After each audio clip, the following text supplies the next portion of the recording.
რატო უნდა ვსაუბრობდეთ მშობლები ამ საკითხზე? ის პრობლემა არის ძალიან მნიშვნელოვანი, ძალიან კარგია და გამიხარდა რომ ამ თემას მიუძღვენით გადაცემა და მეც მონაწილეობ ამ გადაცემაში. შესაბამისად, ერთი უნდა ვთქვათ, რომ ამოუწურავი თემა. მინიმუმ საბაზისო საფუძველი შევუქმნათ მშობლებს, რა შეიძლება ამ მიმართულებით, იმიტომ რომ თავარი პრობლემაა მშობლების შედარებით ნაკლები ცოდნა, მოდი ცოტა რბილად ვთქვათ.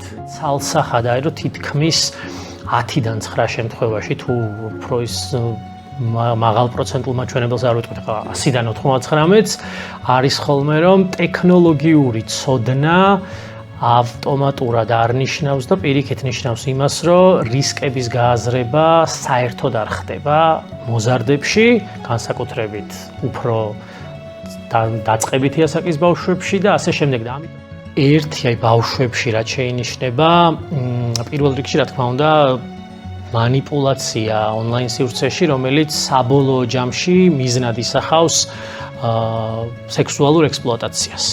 ეს ეხება როგორც გოგოს, ასევე ბიჭს. რა თქმა უნდა. ჩვენ არ უნდა შევიზღუდოთ ამით, იმიტომ რომ ვიცით პედოფილია, ვიცით, ასე ვთქვათ, რა მიმართულებით ხორციელდება და როგორ რა თქმა უნდა გოგონებზე გაცილებით.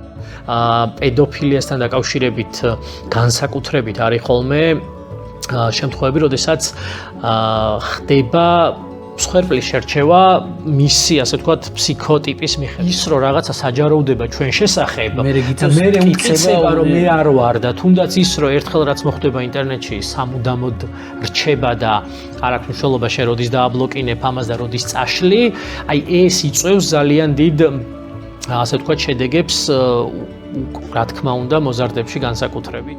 მსგავსი თემა რომ გახდა თქვენი ინტერესის, იმიტომ რომ გადევნებთ თვალს და ბევრი სხვადასხვა მიმართულება გაქვთ რადიკალურად განსხვავებული შეიძლება ამ კონკრეტული თემისგან, მაგრამ ყველას განსაკუთრებული ინტერესით უყურებ ხოლმე, როგორც კი ჩამივარდება მომენტი და ძალიან გამიხარდა რომ ამ თემით დაინტერესდი. მამების დრო ყოველ 4 შაბათს 20 საათზე.